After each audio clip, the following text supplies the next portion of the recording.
I mean, if there's one complaint that a lot of people could level at Leno toward the end was like, the Clinton jokes. Yeah, that was, in fact, the better part of 20 years ago. He made some steroid jokes and started talking about the NFL abuse scandals. And I was like, it's just okay.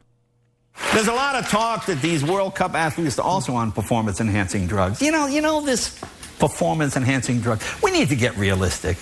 See, I think every team should be allowed one steroid freak. You're watching a baseball game, top of the ninth, bases loaded, bring out Mongo. I mean, guy comes out, holding the bat with one hand, a one-handed home run. How exciting would that be to watch? I mean, you're watching the Tour de France, right? No, look, hey. Everybody's going 35 miles an hour. Here comes Mongo. 85, 90 miles an hour on a bicycle, eyes on fire. Who wouldn't watch that?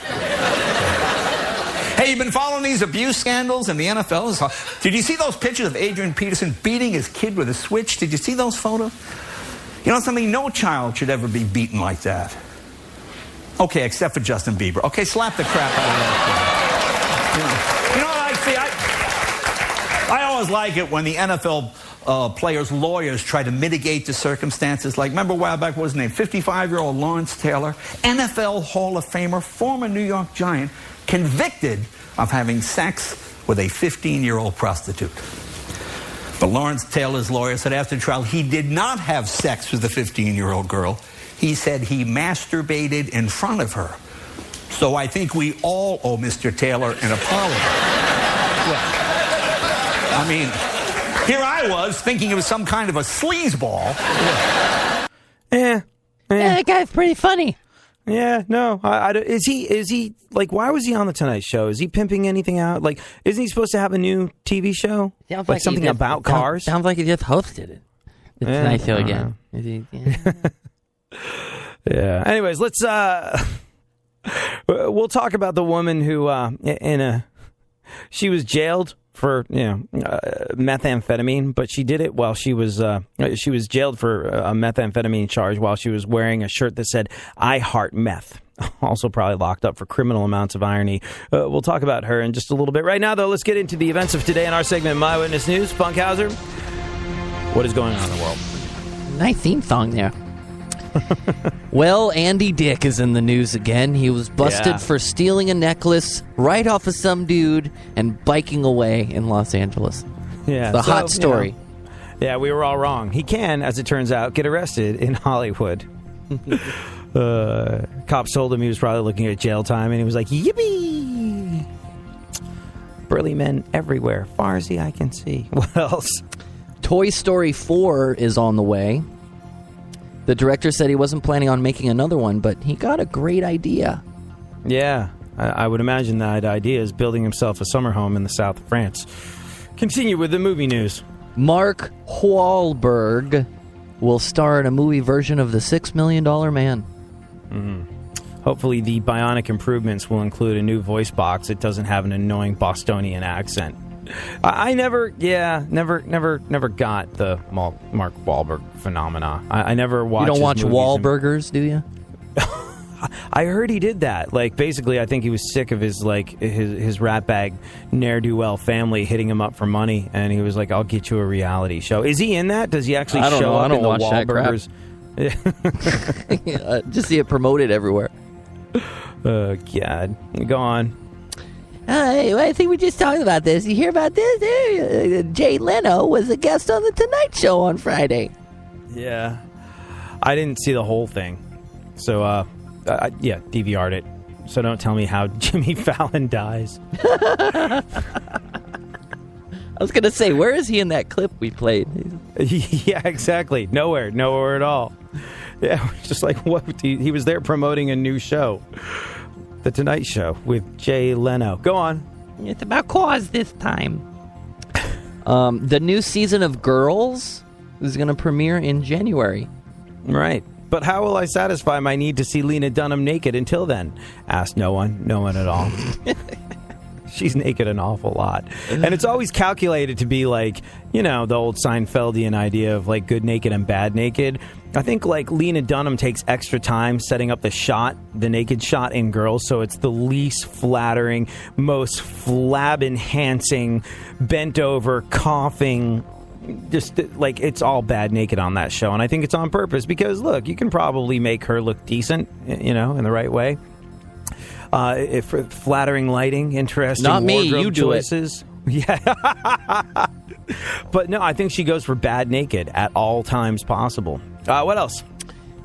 Paris Hilton has now sold $2 billion worth of perfume.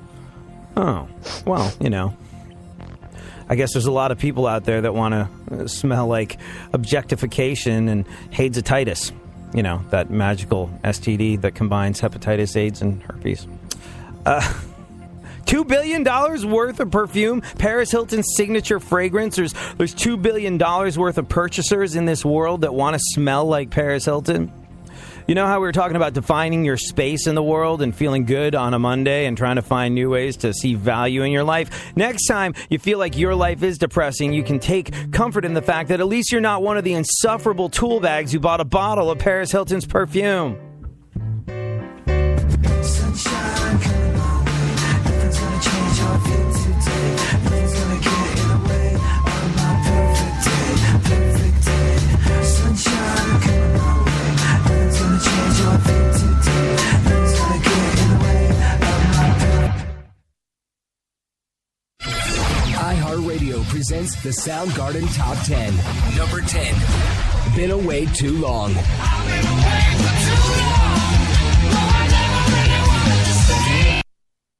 Number 9 by Crooked Steps.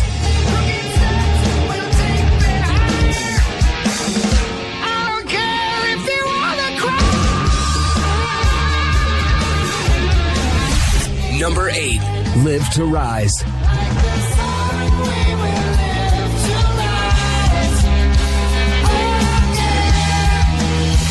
Number 7, The Day I Tried to Live.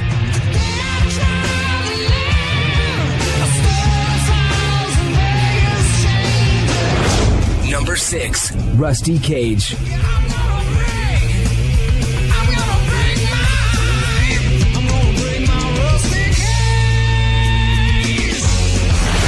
Number 5, Outshined.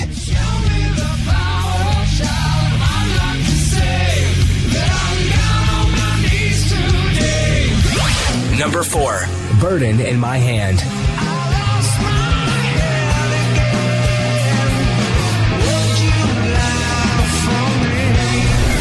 Number 3, Fell on Black Days.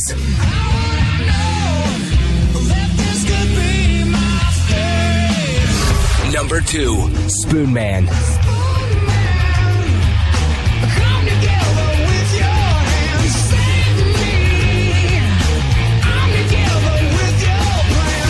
Number 1, Black Hole Sun.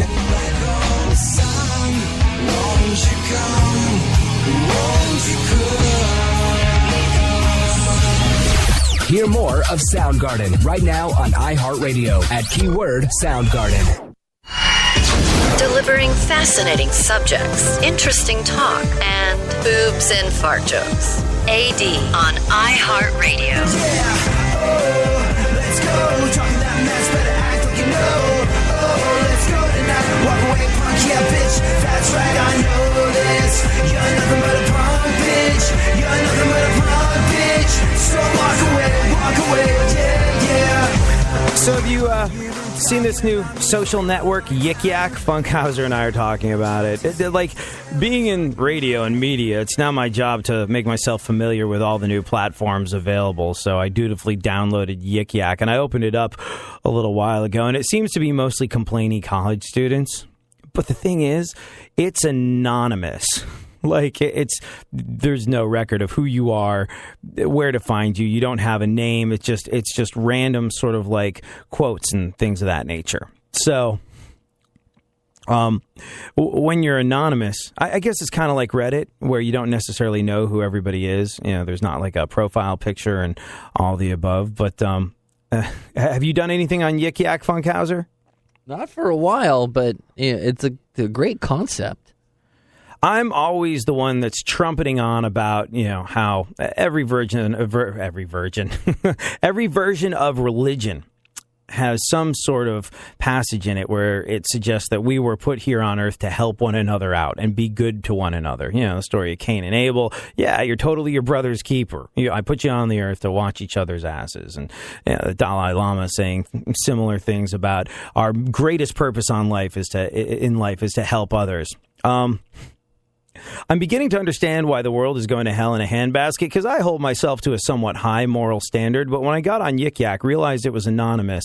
When I got on Yik Yak and I realized it was anonymous, this is the only thing I posted on there, and it was in response to a college student who said, "When the hell did school get so hard? I had a 4.3 in high school. Now I'm working with a 2.8. And my response to him was, maybe you're just not as smart as you thought you were. Welcome to Averageville, part of Greater and Corporate, not as special as your mom said you were, Berg. Population, you." Like something about the anonymity of it just turned me into the biggest throbbing blue-veined erection of a human being. And now I think I should put it away, because it just like one post into it and it turned me into an awful person because there was no accountability whatsoever. Yeah. Hey, speaking of accountability, I wanted to touch on this super duper quick. But there are numerous times in the show where we've talked about politicians being just ineffectual D-bags that don't really... Look, this is my theory. There are a tiny smattering, a handful, a small minority of politicians that are in it for legitimate public concern. Who are in it for reasons of legitimate public concern, that actually care about people, that actually are of the opinion that they can make a difference for the better. The vast majority of politicians, I would say, are just sort of like people that want to fame whore something, want to feel significant. Yeah, the whole thing, you didn't get hugged enough as you're a kid. Didn't get hugged enough as a kid. I think most politicians didn't get hugged enough as a kid. They don't have a sense of worth. They don't have a sense of value. They don't have that sense of a place in the world. And they want to be famous. They want to be recognized. They want to be lauded. They want to be appreciated. But they don't have any real redeeming social, artistic, or societal value at their core. They're not creative enough to write a story, write a song, paint a picture, do something that adds something to the world in that way. So the best thing they can do is get on a platform and go, "Hey, everybody, pay attention to me because I can make it better for you." That's what I believe the vast majority of politicians are. And this is a story that would support this little theory I trot out on a regular basis. Some of Clay Aiken, former American Idol dude, "If I was invisible," that guy. Some of Clay Aiken's Hollywood donors are not happy that he's turning his failed run for Congress into a reality show. They say they feel like they've been duped. Like there's this actor, producer guy, Steven Tyler, not the guy from Aerosmith, but he organized the Aiken Hollywood fundraiser. Asked tons of people, giving cash hand over fist to the runner-up from American Idol because they think that'll make a difference when he tries to get in Congress. And he sent a letter to Aiken in which he writes, "I'm sorry for the loss on your bid for Congress, but apparently you had yourself covered with a reality show deal the entire time, just in case you didn't win." Something he might have wanted to bring up to the folks there. "I cannot speak for the North Carolina voters or contributors, but I can speak for myself and many of your Los Angeles supporters who are like, oh, let's just throw money at this guy because he's going to be in Congress." North Carolina. Yeah, North Carolina. Because that's going to make a difference to their lives. But, hey, now we need to get this guy in. He said, "I can speak for myself and many of your Los Angeles supporters when I say we feel duped, taken advantage of, and lied to." Following Aiken's loss last week, the Esquire Network announced that they were turning his congressional run into a 4-hour documentary series as cameras followed the singer around since the announcement of his candidacy back in February. He said that had LA donors known you would personally benefit from their donations and appearance at the event, they would not have donated to your campaign. Oh, sounds like we have a cat fight going on. Could be interesting. Pop some popcorn, see how it plays out. And by the way, smug people on the right, and if you've listened to the show before, you know that I do not necessarily subscribe to either political philosophy. I know where my moral compass's true north points, and I am in an impenetrable bubble of doing what I believe to be right, regardless of party, regardless of politics. I don't have a knee-jerk reaction, a political